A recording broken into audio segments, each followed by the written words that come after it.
नमस्कार दोस्तों, बहुत बहुत स्वागत है आपका इस कार्यक्रम के अंदर। दोस्तों, हम भारतीयों की क्या किस्मत है। बदनसीब लोग हैं। जो मर्जी कर लो, भारतीयों को मार लो, बाहर पीट लो, हथकड़ियों में जकड़ लो, पैरों में बेड़ियां डाल दो, सड़कों पे घसीटो, प्लेन के अंदर हथकड़ियां और बेड़ियां डाल के भेजो, उन्हें जानवरों की तरह व्यवहार करो। हमारी कायर सरकार कुछ नहीं कहेगी, कुछ नहीं कहेगी। उसकी हिम्मत नहीं है कि वो ट्रंप के सामने सर उठाकर बात कर सके। तभी मैंने कहा ना, सरकार भी कायर है, कायर। वो सारे मानवता के सिद्धांत, वो सारे ह्यूमन राइट्स। सच बात तो यह है कि जब ये सरकार खुद ह्यूमन राइट्स का सम्मान नहीं करती है, तो उसके बाद अगर हम भारतीयों को बाहर जानवरों की तरह ट्रीट किया जाए, सड़कों पर जूतों से गले दबा दिए जाएं, तो क्या फर्क पड़ता है? कायर सरकारों को क्या फर्क पड़ता है? भारत में भी तो हमारी महिला पहलवानों को कैसे पुलिस ने अपने जूतों के तले रौंदा था, ये आप भूले तो नहीं होंगे ना? ये मोदी सरकार की खूबी है। एक्चुअली ये सरकार की कायरता की पराकाष्ठा है।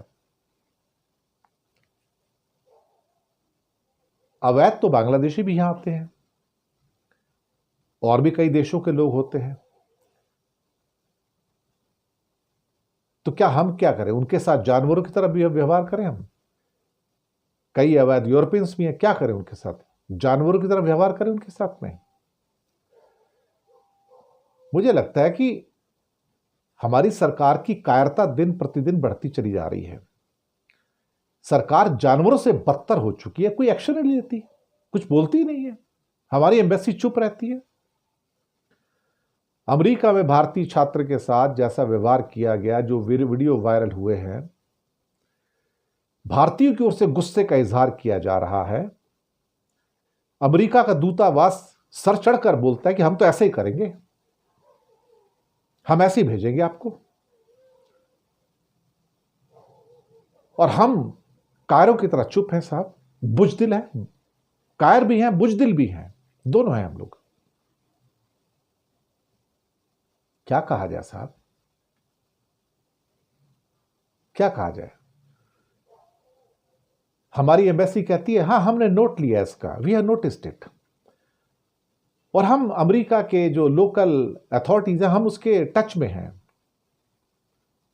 हमने वो पोस्ट देखी है, वायरल पोस्ट देखी है, जहां पर इंडियंस को जिस ढंग से क्या कहते हैं कि कठिनाइयों का सामना करना पड़ा।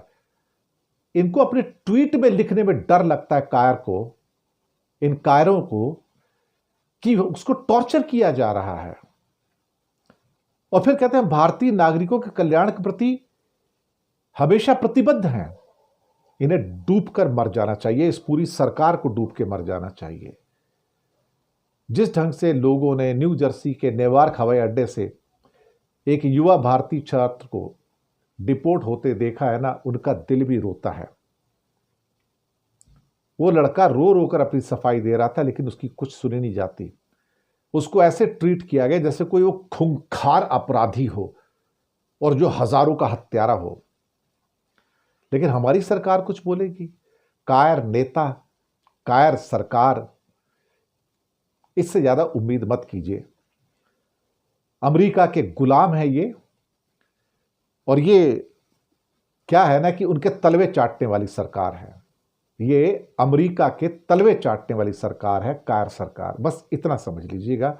हमारी कोई इज्जत नहीं है, हम जानवरों से बदतर हैं। पहले 500 लोगों को 3 हवाई जहाजों में भरकर जानवरों की तरह भेजा था, और अब भी वैसे ही भेजा जा रहा है। हमारी कोई सुनवाई नहीं, क्योंकि हमारे सबसे बड़े जो नेता होते हैं ना, वो इस कायर सरकार के मुखिया हैं।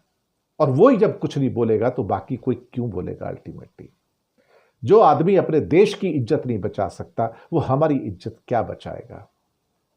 शुक्रिया आपका।